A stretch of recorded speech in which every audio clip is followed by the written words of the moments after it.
పాపంలో మునిగి ఉన్న పాపులందరూ ఫలించి రక్షించుటకు పావనాత్ముడాయనే. अच्छा है, अच्छा है, अच्छा है.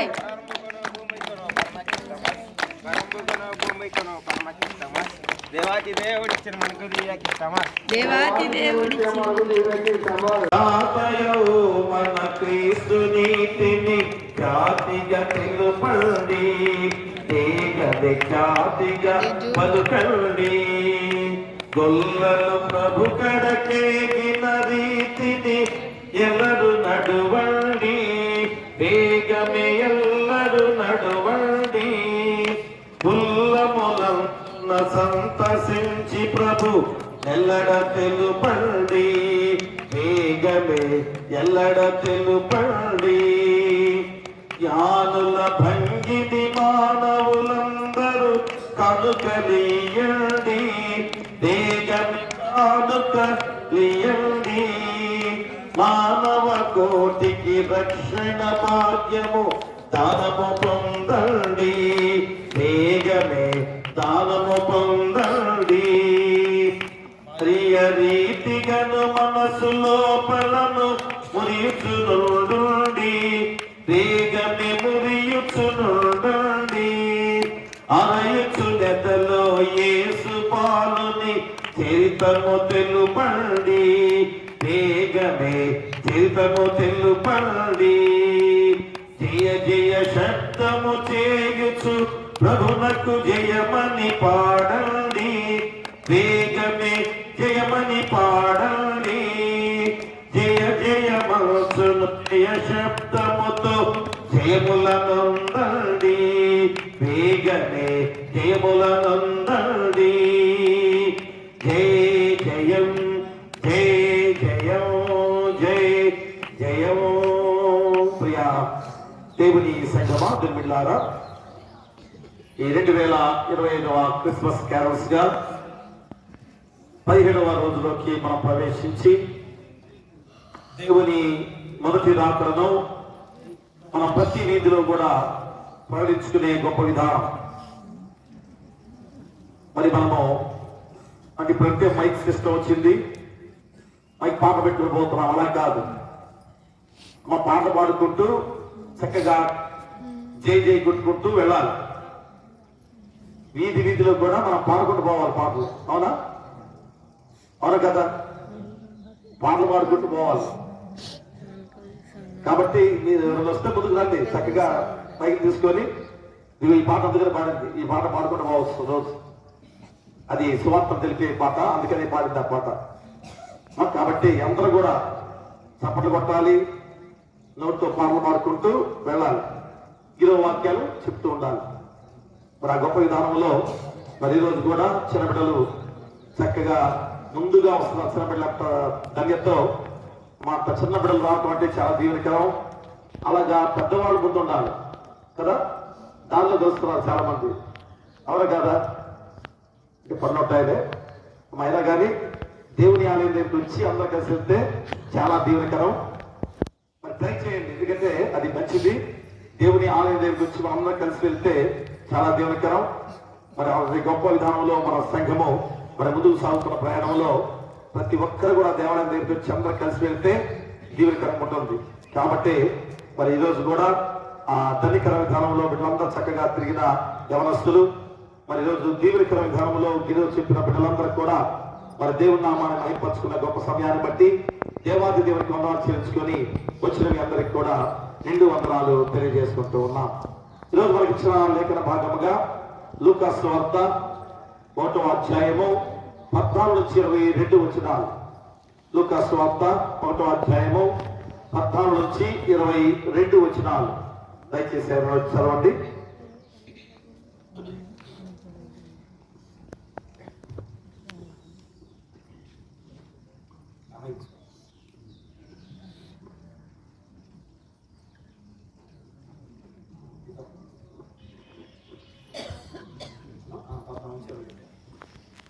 ఈ దినము కొరకు ఏర్పాటు చేయబడిన సువార్త పాఠ్య భాగము లూకా సువార్త 1వ అధ్యాయం 14వ వచనం నుంచి 22వ వచనం వరకు.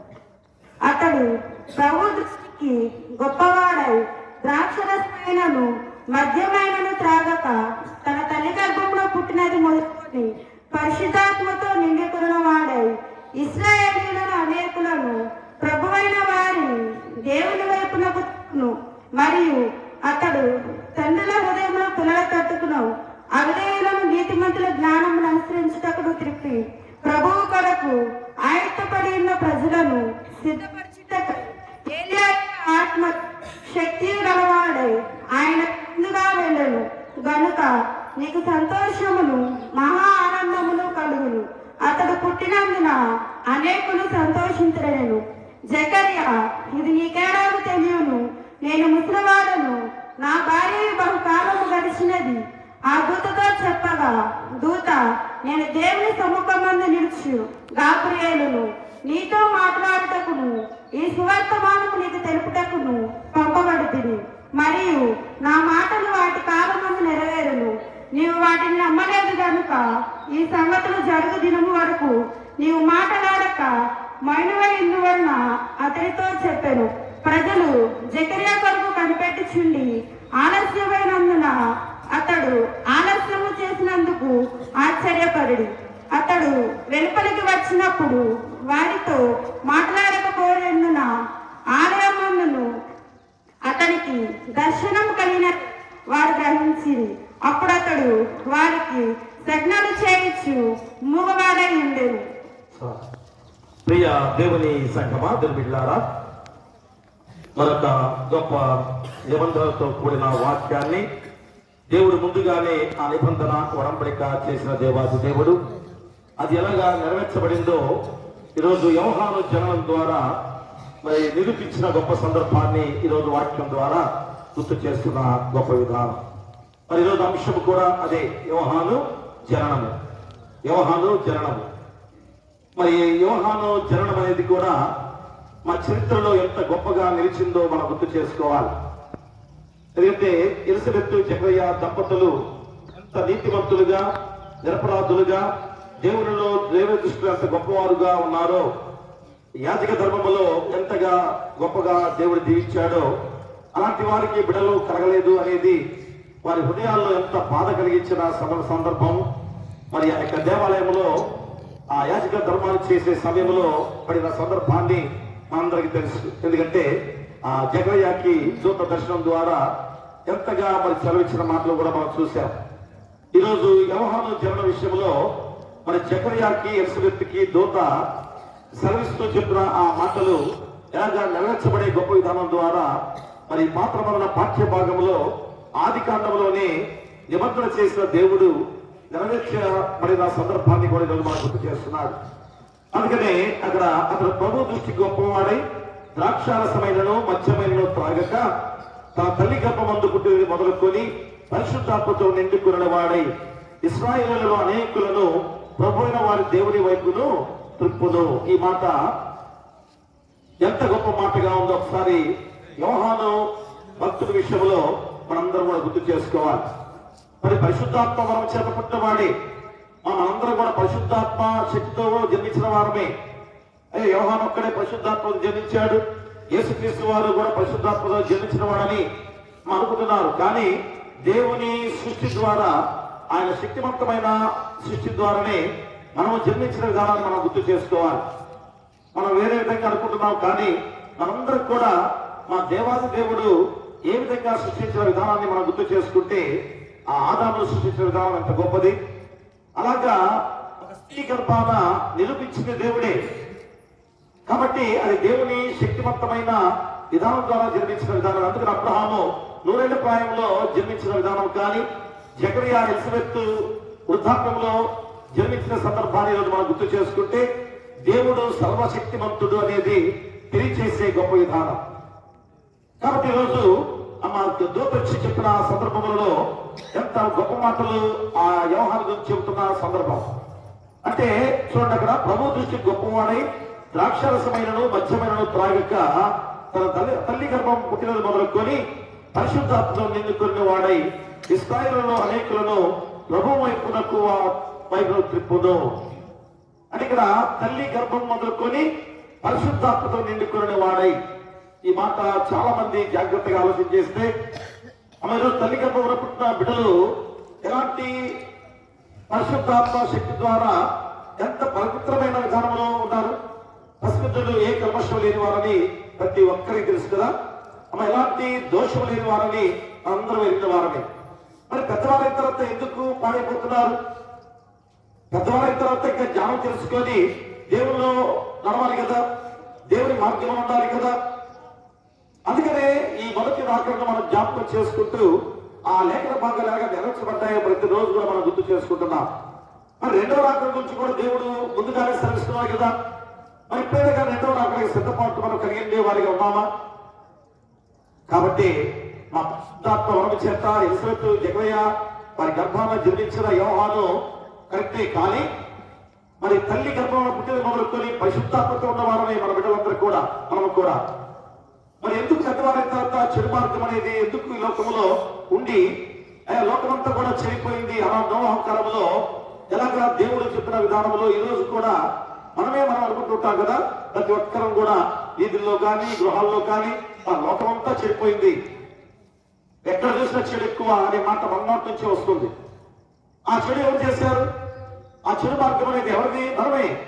కాబట్టి మా పరిశుద్ధమైన జీవితాలతో కొనసాగించుకునే విధానం మనకు లేకుండా పోయింది కనుకనే యేసుక్రీస్తు వారు మొదటి రాకడగా జన్మించిన గొప్ప విధానం. అలాంటి యేసుక్రీస్తు వారి లోకంలో జన్మిస్తున్నాడంటే మా తండ్రిగా యెహోవా దేవుడు ఎంత ప్రణాళికతో ముందు నడిపించాడు. ఆయన గురించి లోకానికి చాటి చెప్పడానికి ఒక పరిశుద్ధమైన వాటిని వ్యవహారం ద్వారా లోకానికి చాటి చెప్పడానికి ఎలిజబెత్ జకరియా గర్భమున జన్మింపచేసిన దేవాతి దేవుడు. కాబట్టి ఈరోజు మనం కూడా ఆ పరిశుద్ధమైన జీవితాలతో మా దేవుని ధన్యకరమైన విధానంలో మహింపరుచుకునే వారికి ఉండాలని గుర్తు చేస్తూ ఈ నిబంధన దేవుడు ముందుగానే చేసిన నిబంధన ఎలాగ నెరవేర్చబడిందో చూడండి. ఆది కాండము 15వ అధ్యాయం చూడండి. ఆది కాండము 15వ అధ్యాయంలో ఆది కాండం 15వ అధ్యాయం 5 నుంచి చదవండి. 5వ వచనం. మరియు ఇక మీదట నీ పేరు అబ్రాము అనబడద్దు, నిన్ను అనేక జనములకు తండ్రిగా నియమించుతుంది కనుక నీ పేరు అబ్రహాము అని అనబడును. నీకు అత్యధికముగా సంతానాభివృద్ధి కలుగు చేసి నీలో నుండి జనములు వచ్చినట్లు నియమించుదురు. రాజులను నీ నుండి వచ్చెదరు. నేను నీకును నీ తర్వాత నీ సంతానములకును దేవుడు నాయకుడునట్లు నాకును నీకును నీ తరువాత వారి తరములలో నీ సంతతికి నీ మధ్య నా నిబంధనను నిత్య నిబంధనగా స్థిరపరచెదను. నీకును నీ తర్వాత నీ సంతతికి నీవు ప్రదేశమై ఉన్న దేశమును అనగా కానాను దేశములు అంతటిని నిత్య స్వాస్థ్యముగా ఇచ్చి వారికి దేవుడు వై ఉందని అతనితో చెప్పాను. ప్రేమల ఆది కాండంలోనే 17వ అధ్యాయంలోనే మా యేసుక్రీస్తు వారు జన్మించే ఆ సందర్భాన్ని మా మళ్ళా గుర్తు చేస్తూ ప్రకటించడానికి ఏ విధమైన తరాన్ని దేవుడు సృష్టించాడో ఆ యోహాను జననాన్ని గురించి కూడా ఇక్కడ చెప్పడం గొప్ప సందర్భం. మరి మధ్యలో ఆ యోహాను జన్మించకపోతే మరి దేవుడు చెప్పిన నిబంధన చేసిన వరంబడిక ఎలాగ నెరవేర్చబడుతుంది చూసారా? అందుకనే అనేక తరములకు ఏ విధంగా ముందుగానే సెలవిచ్చిన ఈ గొప్ప మాటలు ఎందుకు గ్రహించలేకపోయారు ప్రేమరా? కాబట్టి ఇక్కడ ఆది కాండంలోనే సెలవిచ్చిన ఈ మాటలు మెస్సియా జన్మించేటప్పుడు ఎవరు కూడా గుర్తిరగలేని వారిగా ఉన్నారు. అందుకనే మా యోహాను ద్వారా లోకానికి చాటి చెప్పడానికి మరి యేసువెత్తు జకరియా గర్భాన జన్మింపచేసి ఆ యొక్క నిబంధన వడంబడిక ఏ విధంగా నెరవేర్చబడిన సందర్భాన్ని మనం గుర్తు చేసుకోవాలి. కాబట్టి దేవుడు చేసిన ప్రవచనాలు ముందుగానే సెలవిచ్చిన ఆ నిబంధన నెరవేర్చబడే సందర్భం ఈరోజు ఈ లూకా సువార్తికుడి ద్వారా 1వ అధ్యాయంలో 14-22 వచనాల్లో నెరవేర్చబడిన సందర్భాన్ని మనం గుర్తు చేసుకొని మరి ఈ రోజైనా గుర్తిరిగి మరి 2వ రాకడ కూడా యేసుక్రీస్తు వారు రాబోతున్నాడు కదా. దాని కొరకు ఎంతో మంది ప్రవక్తలు ముందుగానే సెలవిచ్చిన మాటలు మనం తెలుసుకున్నాం కదా. మరి అయినా కానీ ఇక్కడ సిద్ధపాటు లేని వారికి ఎందుకు జీవిస్తున్నామని ఆ విషయం ఈరోజు గ్రహించి ఇప్పుడైనా మన సిద్ధపాటు కలిగి జీవిస్తే ఎంతో ధన్యులం. ఎందుకంటే నిత్యరాజ్య వాసులుగా దేవుని చెప్త ఎంత గొప్ప జీవితాన్ని జీవించబోతున్నామో గుర్తు చేస్తున్నారు. కానీ ఈ లోకంలో జీవించే జీవితము తాత్కాలికము, కొద్దిగా రోజులే కదా. కానీ దేవుని దగ్గర నిత్య జీవంతో కూడిన జీవంతో ఉన్న జీవితాలతో మనం జీవించబోతున్నాం. అది ఎంత సంతోషం. దాని కొరకు మనం ఈరోజు సిద్ధపాటుగా ముందుకు సాగి దేవుని నామాన్ని గడపరుచుకుంటూ ముందుకు సాగినట్లయితే 2వ రాకడ ద్వారా అందరూ కూడా ఎత్తపడతాం, ఆయన రాజ్యంలో వారసులుగా ఉండబోతున్నాం. అతి కృప మీకుండాలని కోరుతూ మీకును మీ కుటుంబాలకును సదాకాలం దేవుడు తోడైందును గాక. ఆమేన్. ప్రార్థన చేస్తూ మరి దేవుని స్వార్థమానాన్ని అందించే కాలంలో ఈరోజు ఎక్కువగా ఉన్నారు. కానీ ఎంతమంది అయ్యా వాటి స్వార్థ ప్రకటించే వారిగా ఉన్నారు. కాబట్టి ఈరోజు వీరి స్వార్థ ద్వారా ఆయా దేవుని నామాన్ని ప్రకటించుకుంటూ ముందుకు సాగుతున్న గొప్ప విధానంలో ఆయా చిన్నపిల్లలు ఎంత చక్కగా వస్తున్నారో అది పెద్దవారు కూడా రావాలి. ఇది మాకు కాదు అని ఆయన వారు గుర్తు ప్రతిరోజు ఆయన మరి తిరిగే విధానము మంచిదే. మరి ఆ మంచిది ఎవరికి? పెద్దవారికి, చిన్నపిల్లలు కాదు. ఆయన ప్రకటించలేని హృదయాలుగా ఉన్న చిన్నపిల్లలు చక్కగా దేవుని వాక్యాలు చెబుతున్నప్పుడు పెద్దవారిగా మేమేం ప్రకటిస్తున్నాం, మేమేదిగా దేవుని నామాన్ని గమనించుకుంటున్నాం. ఆ విధి స్వార్థ ద్వారా అందరూ రావద్దా? కాబట్టి రోజు ఆయన ఎంతమంది రాలేకపోతున్న వారిగా ఉన్నారు. ఆయన ప్రతి ఒక్కరి కూడా వారు చిన్నపిల్లలు, దుస్తులు, అనాథలు, అభాగ్యులు సుఖం దయచేయండి. బాధితులు తల్లి బిడ్డలు క్షేమంగా ఉంచండి. పిల్లలు లేని వారి బిడ్డలు దయచేయండి.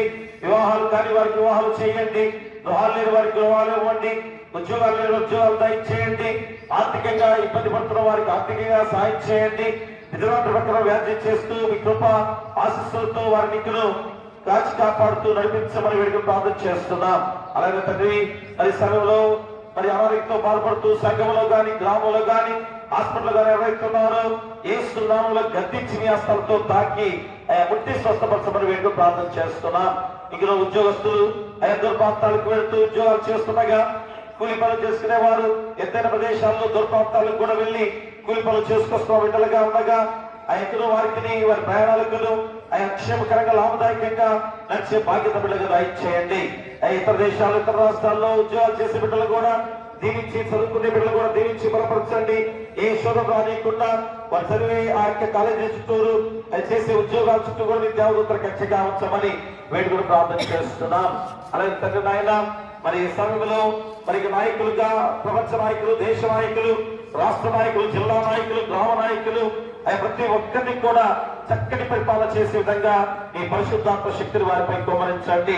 అలాగే వ్యవసాయదారులు పంటలు పండించే విధానంలో ఈ అదృశ్య వల్ల నష్టపోతున్న విధానంలో బిడ్డలు ఎంతో దుఃఖంతో ఉండగా వారి ధైర్యపరిచి మళ్ళా తిరిగి ఆ పంట చక్కటి పంటగా ఎదిగి లాభదాయకంగా నడిపించుకునే విధానంలో ప్రతి రైతును బలపరచండి, దీవించండి. వాటి శక్తితో ఆయన ముందుకు సాగి దేవుడు మాకు సహాయం చేస్తాడనే ధైర్యంతో నిరీక్షణతో ముందు సాగే బాధ్యత ప్రతి రైతులకు దయచేయండి. అలాగే వ్యాపారస్తులు, చిన్న వ్యాపారస్తులు, పెద్ద వ్యాపారస్తులైనా ఉదయాన్నే వెళ్లి వారు సరుకులు తెచ్చుకునే విధానంలో గాని రాకపోకల మీద తోడుగా నడిపించి వారి వ్యాపారాలు లాభదాయకంగా నడిపించే బాధ్యత దయచేయండి. మరి ఇక్కడ ఆయన బిడ్డలు, చదువుకునే బిడ్డలు, చిన్న బిడ్డలు స్కూల్ వ్యాన్ల మీద వెళ్తున్నారు. ఆయన కాలేజీకి వెళ్ళే బిడ్డలను దీవించండి. హాస్టల్లో ఉన్న బిడ్డలను కూడా దీవించి ఆసక్తి కూడా మీ దేవదూత ఖచ్చితంగా ఉంచమని, జ్ఞానంలో ఎదుగుదలలో మీరు తోడుగా ఉన్న నడిపించమని వేడుకను ప్రార్థన చేస్తున్నాం. మరి ఇక్కడ తండ్రి పాడి పశువులను, పక్షాదులను, పశువుల కాపలు, గొర్రెల కాపలు దీవించి బలపరచండి. ఇదిగో తండ్రి నాయన మరి సమయంలో వాహనాలు ప్రతి వారిని కూడా క్షేమకరంగా నడిపించమని వేడుకను ప్రార్థన చేస్తున్నాం. ఇదిగో తండ్రి ఇందులో మరి యొక్క ఉద్యోగస్తులుగా ఉన్న బిడ్డలు ప్రజల క్షేమాన్ని కోరుతూ వారు ఏర్పాటు చేస్తున్న ఉద్యోగస్తులు వారు ఖచ్చితంగా ప్రజల క్షేమాన్ని కోరుతూ ఆ ఉద్యోగాలు చేస్తే తిరిగి మీ ద్వారా ప్రతిఫలం పొందుకునే బాధ్యత ఎంతగా వారు పొందుకోబోతున్నారు. అది దాంతో ముందు సాగడానికి మీ కృపను వారికి దయచేయమని ప్రార్థన చేస్తున్నాం. తన మా సంఘానికి దీవించి ఐకమత్యంగా నడిపించే బాధ్యతలో ఎలిగడి గారు, సంఘపెద్దలు, కులపెద్దలు, పిసిసి వారు, సలవాది చదివిన వారు ఏర్పాటు చేస్తున్న దేవాది దేవుడిగా మీ పరిశుద్ధాత్మ శక్తిని వారిపై కుమ్మరించమని, మరి సభలో ప్రహారం తీసుకొచ్చిన బిడ్డలు అయినా మరి అభివృద్ధి పుల్లయ్య గారు, రోజునా గారు దంపతులు, కుమారుడు రోహిత్ కుటుంబాన్ని దీవించి ఆశించండి. తల్లి గారు మంచి ఆరోగ్యాన్ని దయచేయండి.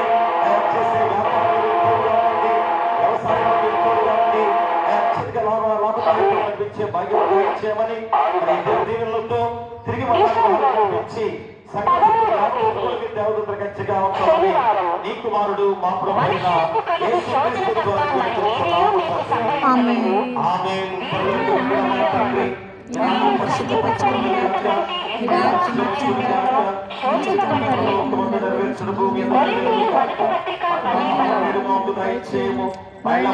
చేసిన వారిని క్షమించి మా ప్రకారము అపరాధములను క్షమించుము, శోధనలు తప్పించుము. రాజ్యము, శక్తియు, మహిమయు నిరంతరము నీవై ఉన్నవి. ఆమేన్. మన ప్రభువైన యేసుక్రీస్తు ప్రేమ, మన తండ్రి దేవుని కృప, పరిశుద్ధాత్మ అన్యోన్య సహవాసము ఇదిగో తండ్రి 2025 క్రిస్మస్ క్యారల్స్ లో 15వ రోజు ఎంతో ధన్యకరంగా, దీవెనకరంగా బిడ్డలు, యవనస్తులు, పెద్దవారందరూ కూడా ఆయన తిరిగి వాక్యాన్ని కూడా గ్రహించుకుని వెళుతున్న బిడ్డలకు, రాని వారికి, సంఘానికి, గ్రామానికి, రాష్ట్రానికి, దేశానికి, ప్రపంచంలో ప్రతి బిడ్డలకు సదాకాలము తోడేయును గాక. ఆమేన్. పాపమెల్లను పరిహరింప పరమ రక్షకుడవతరించెను. తాపు చేరిన వారికి కడు భాగ్యము, మోక్ష రాజ్యము. దారి చేరిన వారికి కడు భాగ్యము, మోక్ష రాజ్యము. చింతలేనిక యేసు వింతగను బేత్లెహేమందున చెంత చే